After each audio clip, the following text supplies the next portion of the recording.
Johanna Balavoine, cet accident de voiture qui lui a prendre du recul sur sa consommation de drogue. Johanna Balavoine était invitée dans le podcast de la chanteuse Rose, Contradiction ce vendredi 17 février 2023. Dans celui-ci, elle s'est confiée sans filtre sur sa consommation de drogue et sur un accident qui aurait pu lui être fatal et qui lui a permis de prendre du recul. C'est un sujet qui fait parler depuis une semaine. Vendredi 10 février 2023, Pierre Palmade était victime d'un accident de la route sur la D372. Après quelques examens toxicologiques, il s'est avéré que l'humoriste conduisait sous l'emprise de la cocaïne. Addiction qu'il tente de combattre depuis plus de 30 ans maintenant. Une consommation qui était donc connue de tous et plus particulièrement dans le monde du showbiz.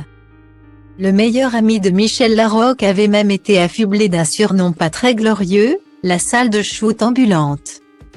Pour tenter de combattre ses démons, Pierre Palmade s'était éloigné des nuits parisiennes pour se mettre au vert dans sa maison à Célie-en-Bière.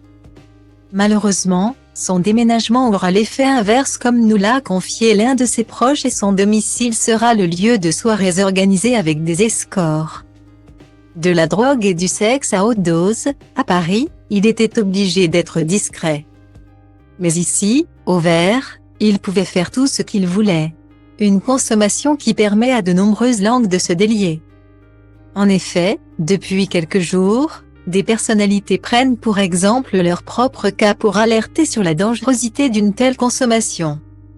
Vendredi 17 février 2023, c'est Johanna Balavoine, la fille de Daniel qui a une nouvelle fois pris la parole sur le sujet. Invitée dans le podcast Contradiction de la chanteuse Rose, elle est revenue sur son addiction à la cocaïne à cause notamment de mauvaises rencontres. Si elle a trouvé le courage d'arrêter, c'est parce qu'elle a été bien entourée après un grave accident de la route qui aurait pu être dramatique pour elle. En 2011, alors qu'elle est en couple avec un jeune homme qui partage les mêmes excès qu'elle. Ils prennent la route après un mariage et une soirée d'excès, aussi bien au niveau de l'alcool que de la drogue. Bien qu'elle n'ait pas précisé qui était au volant, elle a confié qu'elle avait bien consommé de la cocaïne. « J'ai eu un accident à mes 25 ans qui m'a autant enfoncé qu'ouvert une porte. » Forcément, quand on consomme de la drogue, qu'on est névrosé ou qu'on ne va pas bien. Une histoire d'amour s'est terminée à l'hôpital.